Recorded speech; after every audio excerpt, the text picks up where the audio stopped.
Russia Ukraine யுத்தத்தில் எந்த அளவுக்கு இந்த யுத்த களமானது ரொம்ப பொறுமையாக அந்த ஃப்ரண்ட் லைனில் நகருதுன்றதை கடந்த சில பதிவுகளை நம்ம பார்த்துருப்போம்.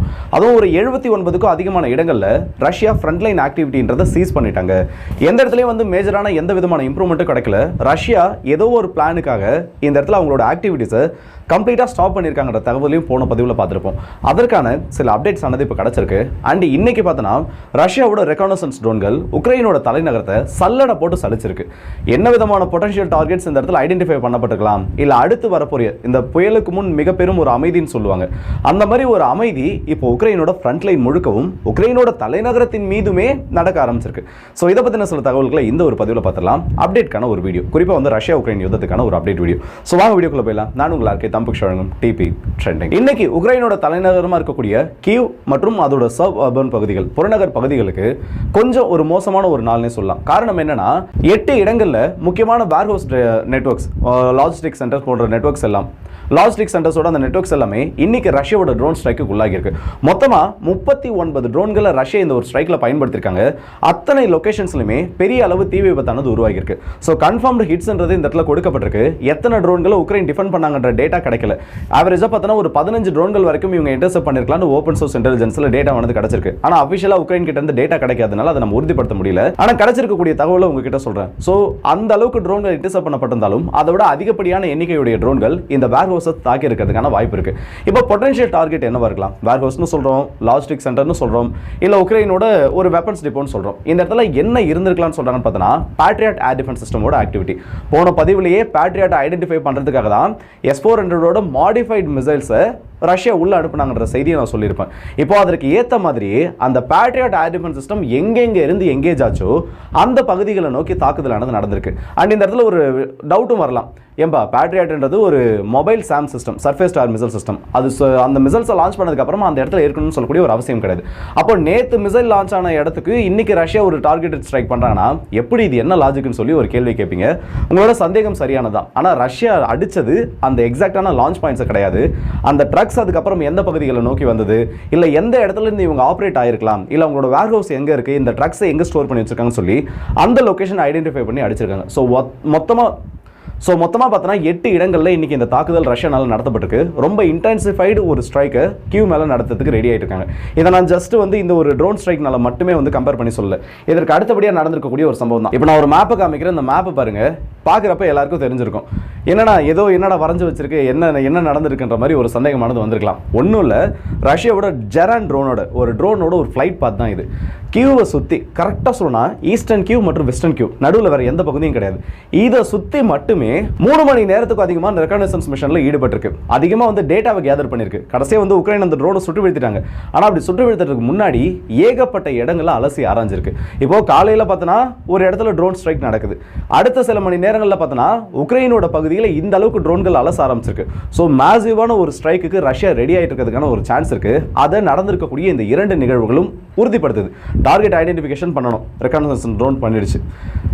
இன்டர்செப்டர்ஸை காலி பண்ணணும், அந்த வேலையை ட்ரோன் பண்ணிருச்சு. ஸோ அடுத்து பெண்டிங் இருக்கிறது மேஜரான ஒரு ஸ்ட்ரைக் மட்டும் தான். அதை பற்றின சில அப்டேட்ஸும் கிடச்சிருக்கு. ரஷ்யாவை பொறுத்த வரைக்கும் ஒரு 30லிருந்து 35 ஏவுகணைகள் வரைக்கும் இந்த கோர்ஸ் மற்றும் பிரான்ஸ் பகுதியிலிருந்து ஒரே ஒரு சிங்கிள் ஸ்ட்ரைக்கில் லான்ச் பண்ணுறதுக்காக தயாராகிட்டு இருக்காங்கிற ஒரு செய்தியும் கிடச்சிருக்கு. இந்த ஸ்ட்ரைக் எந்த அளவுக்கு பெருசாக இருக்குன்னா, இப்போ சில இடங்கள் ஐடென்டிஃபை பண்ணி வச்சிருக்காங்கல்ல, அந்த ஒவ்வொரு இடத்தின் மீதும் 5 அல்லது 6 இஸ்கேந்தர் ஏவுகணைகள் அந்த டார்கெட்டோட லொகேஷன் மற்றும் அந்த டார்கெட்டில் இருக்கக்கூடிய அந்த டிஃபென்ஸ் நெட்வொர்க் எத்தனை அளவுக்கு பேட்ரியாட் இருக்குது, இல்லை மற்ற ஏர் டிஃபென்ஸ் சிஸ்டம் எந்த அளவுக்கு இருக்குது, இது எல்லாத்தையும் கால்குலேட் பண்ணி மினிமம் 5லிருந்து 8 ஏவுகணைகளாவது வீசப்படலாம். அண்ட் இதே நேரத்தில் பார்த்தோன்னா ரஷ்யாவோட Tu-95 பாம்பர்ஸை பயன்படுத்தி சில KH-101 வகையிலான லாங் ரேஞ்ச் க்ரூஸ் மிசைல்ஸும் உக்ரைனின் மீது ஃபயர் பண்ணப்படலாம்னு சொல்லக்கூடிய ஒரு டேட்டா கிடச்சிருக்கு.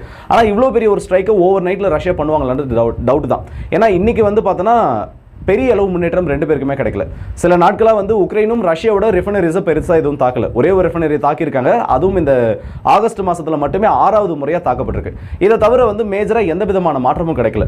ஸோ ஒரு சிங்கிள் ஸ்ட்ரைக்காக பண்ணாமல் 2 அல்லது 3 ஸ்ட்ரைக்ஸாக இதை ரஷ்யா பிரித்து பண்ணுறதுக்கான சான்சஸ் இருக்குது. 10 மிசைலா இல்லை 15-20 அந்த மாதிரி இல்லை 15 மிசைல் 20 மிசைல் இன்னொரு ஸ்ட்ரைக்லன்னு சொல்லி அந்த மாதிரி பிரித்து செய்யறதுக்கான வாய்ப்புகளும் இருக்கு. ஆனால் ரஷ்யா ஸ்ட்ரைக் பண்ண போறாங்க, எந்த விதத்தில் பண்ண போறாங்கிறது மட்டும் இன்னைக்கு நைட்டுக்குள்ள தெரிஞ்சிடும். ஒருவேளை 30 மிசைல்ஸ் இன்னைக்கு நைட்டு ஃபயர் பண்ணிட்டாங்கன்னா ஒரே ஸ்ட்ரைக்கா பெரிய ஸ்ட்ரைக்கா முடிஞ்சிடும். அப்படி இல்லையா அடுத்த நாள் இது அதுக்கு அடுத்த நாள்னு சொல்லி இந்த ஸ்ட்ரைக்கை அவங்க பிரித்து செய்யறதுக்கான ஒரு வாய்ப்புமே உருவாகி இருக்கு. இதுக்கு நடுவில் நடந்திருக்கக்கூடிய அடுத்த ஒரு முக்கியமான சம்பவம் என்னன்னா, மினிஸ்ட்ரி ஆஃப் டிஃபென்ஸோட கன்ஃபர்மேஷன் எந்த முக்கியமான டார்கெட்ஸை நாங்கள் ஸ்ட்ரைக் பண்ணிருக்கோம்னு சொல்லி அஃபிஷியலான அந்த டேட்டாவை கொடுத்துருக்காங்க. இதுல கீவ் பகுதியில் இருக்கக்கூடிய FP5 ஃபிளெமிங்கோ மிசைல்ஸை உற்பத்தி பண்ணக்கூடிய தொழிற்சாலையும் அதை அசம்பிள் பண்ணக்கூடிய தொழிற்சாலையும் அழிக்கப்பட்டிருக்கு. மேலும் உக்ரைனோட ட்ரோன்கள் அவங்களோட மிசைல்ஸ்க்கு இந்த பூஸ்டர் ஃபியூவல் உருவாக்கக்கூடிய அந்த ஒரு தொழிற்சாலையும் அழிக்கப்பட்டதா ரஷ்யாவோட பாதுகாப்புத்துறை அமைச்சகம் தன்னோட அதிகாரப்பூர்வமான செய்தி குறிப்பில் சொல்லியிருக்காங்க. இதுல இங்க நடக்கக்கூடிய ஒரு பெரிய பிரச்சனை என்னன்னா, தொடர்ந்து ரஷ்யா இந்த பிளான்ட்டை ஸ்ட்ரைக் பண்றாங்கல்ல, இது வரைக்கும் மேஜர் டிஸ்ட்ரக்ஷன்ன்றது ஒரு சில லொகேஷன்ஸ்ல நடந்திருக்கு. மற்ற பகுதிகள் எல்லாமே இந்த ஒரே அடி அடிக்காம ஆற விட்டு அடிக்கிறதுன்னு சொல்லுவாங்கல்ல, அந்த மாதிரி கொஞ்சம் கொஞ்சமாக தான் அந்த ஒரு ஸ்ட்ரைக்கை பண்ணிட்டு இருக்காங்க. இன்னைய வரைக்கும் இது வந்து ஸ்ட்ராட்டஜியா இல்லை ரஷ்யா வந்து உண்மையிலேயே வந்து மிசைல்ஸ்ல கம்மியாக இருக்காங்களான்னு சொல்லக்கூடிய அந்த ஒரு சந்தேகத்தை தான் உலகம் முழுக்க உருவாக்கிட்டு இருக்கு. அவங்க கிட்ட மிசைல்ஸ் கம்மியாக இருந்ததுன்னா இந்நேரத்துக்கு உக்ரைன் மேலே இவ்வளோ பெரிய ஒரு ஸ்ட்ரைக் நடக்காது. அப்படி மிசைல் பவரை வச்சிருக்கவங்க எதற்காக வந்து இன்னும் இந்த ஒரு ஸ்ட்ராட்டஜியை ஃபாலோ பண்ணிட்டு இருக்காங்க? இப்போ அமெரிக்கா ஒன் ஸ்டைலில் பார்த்தீங்கன்னா அந்த இடத்துல வந்து பாதிப்பு ஏற்படுதோ இல்லையோ ஒரு மிசைல் சால்வவே பண்ணுவாங்க. பெரிய அளவில் ஸ்ட்ரைக் நடக்கிறப்போ சைக்காலஜிக்கலாகவும் சரி மாரலாகவும் சரி எதிராளி நாட்டை அது உடச்சிரும். அண்ட் அது மட்டும் இல்லாமல் திரும்ப வந்து அந்த இடத்த அவங்க ஆக்சஸ் பண்ணோம்னா பழையபடி அதை கட்டி எழுப்புறதுக்கு சில மாதங்கள்லேருந்து சில வருடங்கள் வரைக்கும். ஆனால் ரஷ்யா பண்ணியிருக்கக்கூடிய பெரும்பான்மையான தாக்குதல்கள் உக்ரைனுக்குள்ளே இப்படி ஒரு ரிசல்ட்டை கொடுக்கல. அடிக்கிறாங்க, திரும்ப ஆப்ரேட் ஆகுது, திரும்ப அடிக்கிறாங்க.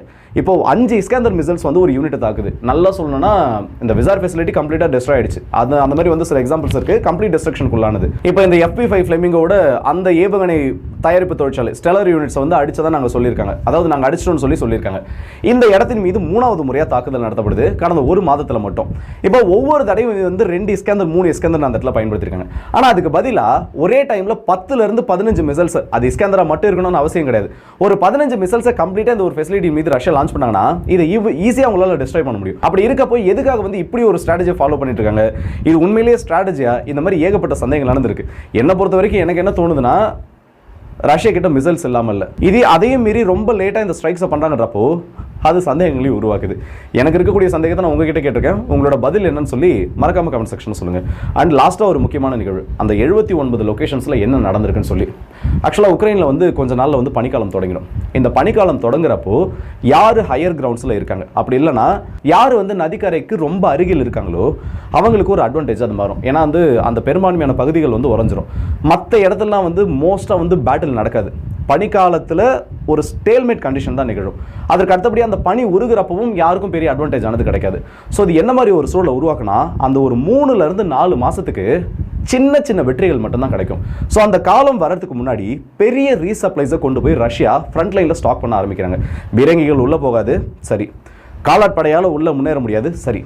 ஆனால் லாங் ரேஞ்ச் ஆர்ட்லரியும், இப்போ இந்த பேரல் ஆர்ட்லரி சொல்லுவோம்ல, ஃப்ரண்ட் லைன்லேருந்து ஒரு 30-35 கிலோமீட்டர் தொலைவில் இருக்கக்கூடிய அந்த ஒரு ரேஞ்ச் ஃபுல்லாக ஆர்ட்லரி யூனிட்ஸை குவிக்க ஆரம்பிக்கிறாங்க. அதே மாதிரி ட்ரோன் நெட்வொர்க்கையும் இந்த இடத்துல அதிகப்படுத்த ஆரம்பிக்கிறாங்க. இந்த கிராமடாஸ் பெல்ட் சொல்லுவோம்ல, அந்த ஃபோர்ட்ரஸ் ஆஃப் பெல்ட் கான்செப்டில் உருவாக்கி இருக்கக்கூடிய உக்ரைனோட ஒரு பாதுகாப்பு அம்சம், அதை ரஷ்யா பிரீச் பண்ணிட்டாங்க. பிரீச் பண்ணதுக்கு அப்புறமா உக்ரைனால் அதை இன்னும் சரி பண்ண முடியல. ஆனால் பிரீச் பண்ணிட்டு தொடர்ந்து அந்த இடத்துல ரஷ்யா ஸ்ட்ரைக் பண்ணல. ஸோ பெரிய ஒரு ஸ்ட்ராட்டஜி இந்த பனிக்காலத்தை மையப்படுத்தி இத்தனை இடத்துல ஃபைட்டிங்கை சீஸ் பண்ணியிருக்காங்க.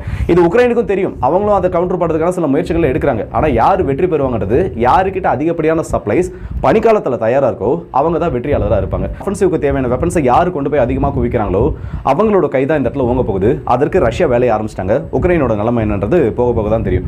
ஸோ இதை பற்றி உங்களோட கருத்துக்கள் என்ன சொல்லி மறக்காம கமெண்ட் செக்ஷனில் சொல்லுங்கள். அண்ட் குறிப்பாக சொல்லணும்னா, புதின் அவர்களோட ஸ்ட்ராட்டஜி எனக்கு புரியல, ஒருவேளை உங்களுக்கு புரிஞ்சதுன்னா மறக்காம அது கமெண்ட்ஸில் சொல்லுங்கள். அண்ட் அடுத்த வீடியோ சந்திப்போம். அது வந்து பெறுது உங்கள் எல்லாருக்கே.